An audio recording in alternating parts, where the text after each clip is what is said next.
여러분 혹시 낭만주의 음악 들어보신 적 있으시죠? 어떤 인물들이 떠오르시나요? 또한 그 시대의 명칭이 낭만주의를 영어로 바꾸면 로맨스잖아요. 정말로 낭만이 넘쳤을까요?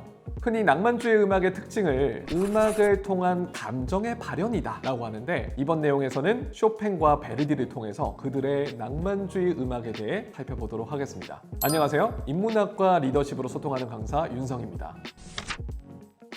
쇼팽 이야기부터 해볼까요? 1810년 폴란드에서 태어나 어린 시절부터 음악에 재능을 보였던 쇼팽. 7살 때 작곡을 시작했고 바흐와 모차르트의 팬이기도 했는데요. 그는 섬세하고 서정적인 음악을 매우 좋아했습니다. 그 감성이 쇼팽의 낭만주의를 만들고, 또 여러분들 다 알고 계시는 그 유명한 곡 녹턴에 녹아있는 것이 아닌가 싶습니다. 근데 그는 무대 기피증이 굉장히 심했어요. 연습 때는 잘했는데 막상 무대 위에 올라가면 연주하는 게 심적으로 너무 힘들어서 그랬는지 실제 무대 위로 올라가 연주한 경우가 손에 꼽을 정도거든요.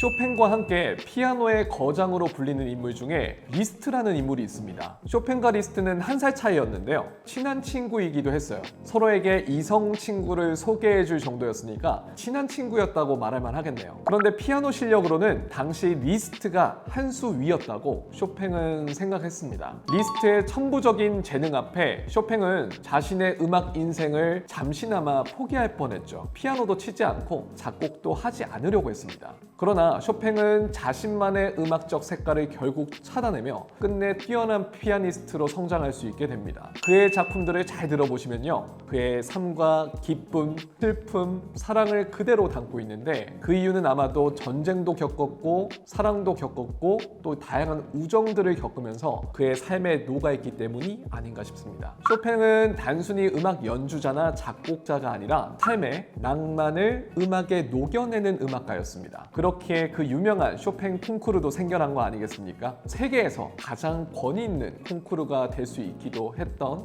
이유일 겁니다.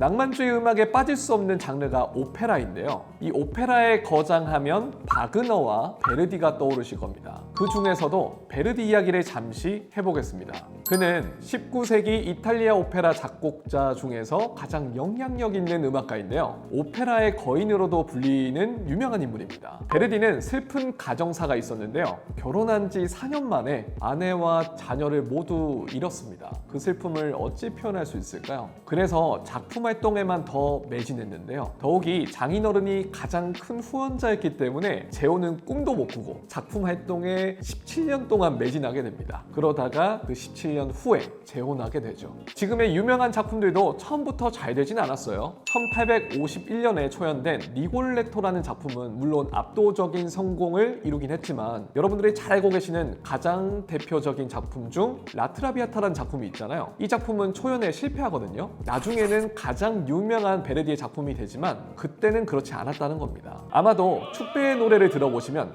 이 곡이구나 하실 텐데요. 이게 라트라비아타 곡이다 라고 말씀드릴 수 있겠네요. 사실 이 오페라는 한국과도 깊은 인연이 있습니다. 8.15 광복 이후에 한국에서 가장 처음 오페라 공연이 이루어진 춘희라는 오페라가 있는데, 이것이 바로 라트라비아타라는 오페라랑 똑같습니다. 그래서 그때 다양한 한국적인 옷을 입고 라트라비아타의 곡을 원곡대로 불렀죠. 그래서 한국인들에게 참 사랑받는 작품이 이 라트라비아타가 아닌가 싶습니다. 베르디는 그 당시에 87살까지 살았는데요. 당시 음악가들 중에서는 아마도 가장 장수했던 인물이 아닌가 싶습니다. 60년이 넘는 시간 동안 작곡가로 활동하면서 그의 파란만장한 삶의 애환과 낭만이 이 오페라에 담겨있지 않겠습니까? 그 낭만이 있기에 자신과 달리 운이 없는 가난한 음악가들이 있었기 때문에 그들을 위한 양로원이었던 카사 베르디를 설립하기도 하죠. 전 세계 오페라 하우스에 어느 시즌이든지 울려 퍼지는 그 베르디의 음악이 바로 그 자체가 낭만주의라는 것을 증명하고 있지 않나 싶습니다.